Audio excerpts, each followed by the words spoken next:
clever man knows the answer. A wise man or woman asks the right question. You need to develop a level of intellect and inquisitiveness and just flat out curiosity when people ask you questions. We're going to continue to find ways to improve our work. We're going to look how we can examine ourselves, constantly examine ourselves, because sometimes people won't tell us. And hopefully find another way of getting to 10. And this is very important. 10 can be 1 plus 9. 10 could be 9 plus 1, 2 plus 8, 5 plus 5. The formula and the variables aren't that important. What's important is getting to 10. And so what I'm here to tell you is that I'm just offering another way here to get to 10. Sapp was a state champion, wrestling, and garnered all-state honors in football. Sapp's accomplishments, both in the classroom and on the field of play, generated scholarship offers from more than 60 colleges and universities. But it was the United States Naval Academy that ultimately lured the young man, whose father had been an officer in the Army. There's an interesting story, and this is about a gentleman who was the first African-American co-captain of Annapolis football team. This man is amazing. Now, he was a little guy and was not the standard for a AAA Division I school. He was a walk-on.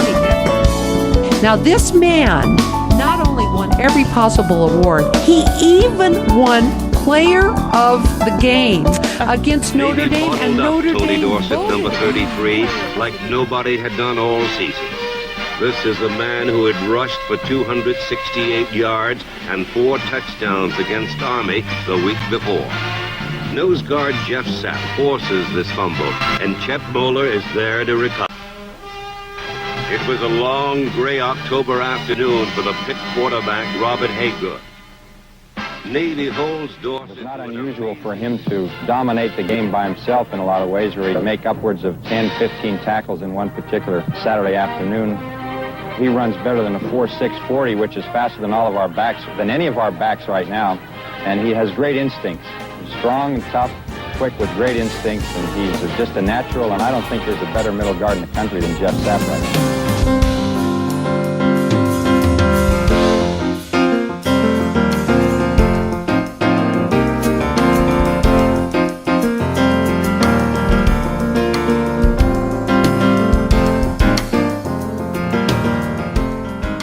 I didn't want to be here. I tried to leave on 3 different occasions. It was too tough, too regimented, and it was just hard. But it's a funny thing with time. Suddenly you realize everything had a purpose. And if you trace it all the way back, it starts on the football field. Good evening. One more time. Good evening. You feel that enthusiasm? Okay. I'm okay. We're going to go through my life history, and I'm hoping that you would take something, make it your own, and use it on. I'm going to talk about some of the experiences, leadership related, from the football field to the war room, to the Pentagon. I commanded an $800 million destroyer. We're going to talk about that, okay? We're going to talk about my background. Got some pictures to show you who and what I am. Any rehearsal notes I have, they're not there. You're going to get the Jeff Sapp up front. You! I'm going to offer what I call pearls of wisdom. Pearls of wisdom. Number 4, I see, I forget. I hear, I remember. I do, I understand. You got to get in the pool. If you want to learn how to swim, you got to get in the pool. I can teach you, I can do theories. You got to get in the pool finally and learn how to do that stuff. All this leadership stuff we're talking, you got to learn to do it yourself. And they sat here. I can do it. I will do it. I'm going to make it happen. Give a round of applause.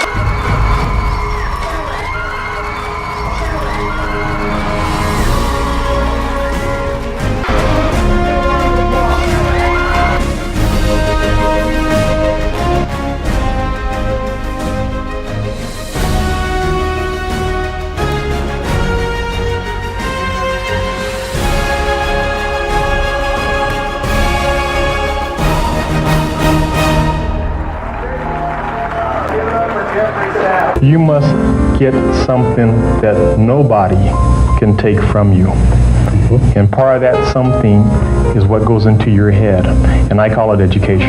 Captain Sapp would want you to know he was an average student, a C student, who now holds 3 master's degrees and is a doctoral candidate. The message is to support the school system. What you did today was something I have never had a speaker sitting here do. You kept the attention of these students, and they sat here and they listened, and I know they're talking to young people, and you're very dynamic and very animated, and you really get their attention. I feel that I have an obligation not only to myself or to my parents, but to all other people in this nation to show them that say, well, hey, it can be done. If you want to get up and try to do it, it can be done.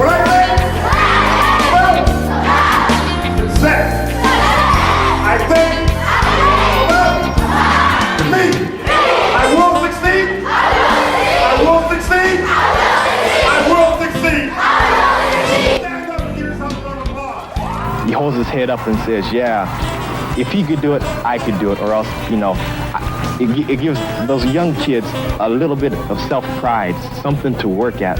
And I feel that my exposure to the people across the country in my position that I'm in, I have the opportunity to instill this in some, you know, young children, because that's where it all starts, with the young kids. And I hope that I'll be able to reach some of them and say, well, hey. Many young people still don't realize the value of serving their country. Right here in Baton Rouge, there's kids that do not know they can go to the Naval Academy or that they can go off and command warships. And that hurts us tremendously because there's educational opportunities associated with both of those. Captain Jeff Sapp knows he was an All-American, first African-American Navy co-captain. The Academy did not give up on me. They did not let me fail. And when I wanted to quit, not once but 3 times, they said no. Some Chicago students who learned anything is achievable. Captain Jeffrey Sapp, a noted motivational speaker and director at the U.S. Naval Academy, drove the message home today. The retired naval midshipmen were at a Philadelphia high school today. They were encouraging students to consider a career in the Navy.